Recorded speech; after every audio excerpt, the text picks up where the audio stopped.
Welcome to section 4, performance metrics for fraud detection.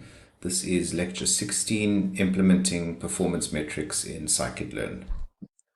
So I've trained a version of the XGBoost classifier that we used previously. It was the optimal solution, and I've printed out a confusion matrix as we've seen a few times. Then beyond the confusion matrix itself, there are a lot of classification metrics that are important and tell us a different story about the classification performance of your model. So we're going to go through a few of those, but ultimately they are largely derived from the performance of the classification or the confusion matrix itself. So within scikit-learn, within the metrics section of the API, we've got access to quite a few different scores, and I'm going to go through a few of those now. We're going to start with precision, where precision is the proportion of correctly predicted fraudulent instances amongst all instances predicted as fraud. So for this model above, if we look at it here, we can see that it's the number of true positives, that's the number of correctly predicted fraud, over the total number of records predicted as fraud, which would be the sum of that and that. So 43 over 3 plus 43 gives us 0.934, which is our precision. And we can also work that out using scikit-learn. So if we've got our predictions from the model and we've got our ground truth for the test set, we can supply them both to precision score, and then we're going to get the output, which is useful. All right. So that's one way of looking at it. The next way of looking at the performance of your model would be to consider recall, which is the performance, or rather the proportion of the fraudulent instances that are successfully predicted. So that's the total number of ground truth fraud that you were able to detect, and it's true positives over true positives plus false negatives. So it's true positives plus, or rather over the number of true positives and false negatives. The false negatives are the fraudulent instances that we weren't able to detect, and obviously our true positives were the ones that we were able to detect. So it's essentially the relationship between those two. And again, we can work that out with scikit-learn, and we get a value of 87.7%. Right. Then F1 score is another metric that's frequently cited within the literature on fraud detection. And that's effectively the harmonic balance or the harmonic mean between these two, so precision and recall. And we can weight it more towards precision and recall if need be. There's a particular implementation called F beta, where that beta weighting we can dial it up and down depending on whether we want to bias the score more towards precision or recall. But if we just look at the F1 score, which is the perfect kind of balance between the two, this is the formula for it. We can actually take the values for precision and recall that we've already calculated. We can populate the formula, and we can then obviously get a result. We can work that out analytically.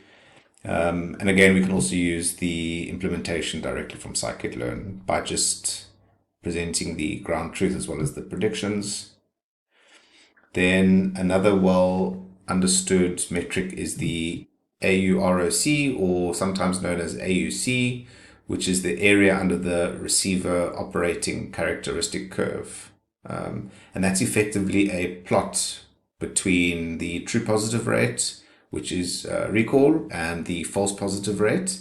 And that looks at various classification thresholds. So like I mentioned, by default, your classifier is likely to generate a classification threshold of 50%. So if the probability of that prediction is above 50%, then it will be a 1 or a 0 and that kind of thing. But that classification threshold we can actually change. We have the ability to manipulate it to actually improve our classification performance if we'd like. So we can say anything above 90%, that's a positive prediction.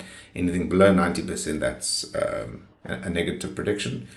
and there's some flexibility there. So what this model does is it iterates through all of those possible classification thresholds, and then it looks at the relationship between the recall, our true positive rate, and false positive rate at each of those classification thresholds, and then it calculates the area under that curve of that relationship. And if you want to understand what false positive rate represents, it's the number of false positives over the sum of our false positives and our true negatives. And it's quite a good, approach for determining the overall performance of our model, because we don't know at a start how we are going to calibrate our classification threshold, because it's something that we can manipulate out of the box if it's 50, but maybe 80, maybe 90% is our optimal threshold. But this gives us a good sense of the overall performance of our classifier. Then another metric that's probably better suited to fraud detection is the AU-PRC, which is the area under the precision recall curve. And that's a better alternative to AUC, as it does not include the true negatives, which influences the scores significantly in highly imbalanced data. Right, so the number of true negatives is the number of non-fraudulent transactions that we correctly detect as non-fraudulent transactions. Because of the magnitude of that number and because of the class imbalance, that throws off AUC in some sense, because you can see that the number of true negatives is present within these formulas, within the AUC formula, whereas the AUPRC doesn't include true negatives. So that also looks at the area under the curve, and the relationship between precision and recall at various classification thresholds. We can implement it again with scikit-learn, and we get a score of 0.82. So typically this is a much better metric to use to evaluate different models in a fraud detection context because of the severe class imbalance. Then lastly, a nice tool that scikit-learn does provide is the classification report, and that merely summarizes the classification metrics at the class as well as at the overall level. So it'll tell you, what the precision, what the recall is, what the F1 score is by class. So for the negative class and the positive class, it'll tell you the number of records within that class, and then it also gives you the overall scores, like the overall accuracy, etc., at the macro level as well as at the weighted level.